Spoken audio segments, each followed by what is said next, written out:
we're on Queen Street. This is the alley next to the Capitol.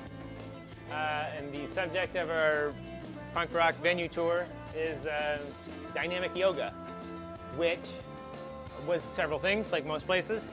But at one point in the early 80s to mid 80s, to late in the 80s, we'll say, was a place called the Mega Spot.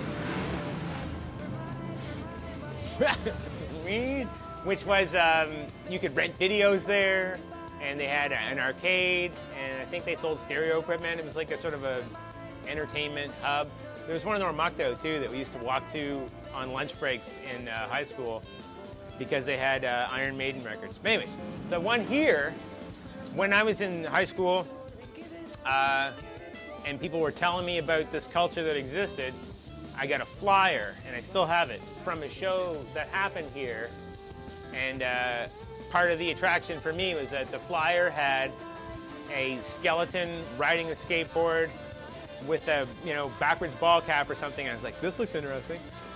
And I think the bands were System Overload from Halifax and Guilt Parade, which was a Fredericton band, and they moved to Toronto.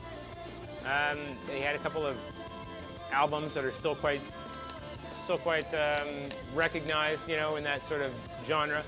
But it was an all-ages venue, and they would just open the doors. There was a room at the back, possibly where the arcade was, and they would just move the gear aside, and bands would play there. My buddy John Whalen, who I did a lot of shows with, his first show was at the Mega Spot with Sudden Impact, which is like a Toronto thrash band or something like. And John wore the Sudden Impact shirt for 100 years. Probably still has it. But yeah, so Dynamic Hot Yoga was once the Mega Spot and played a pretty serious role in underground music for a long time.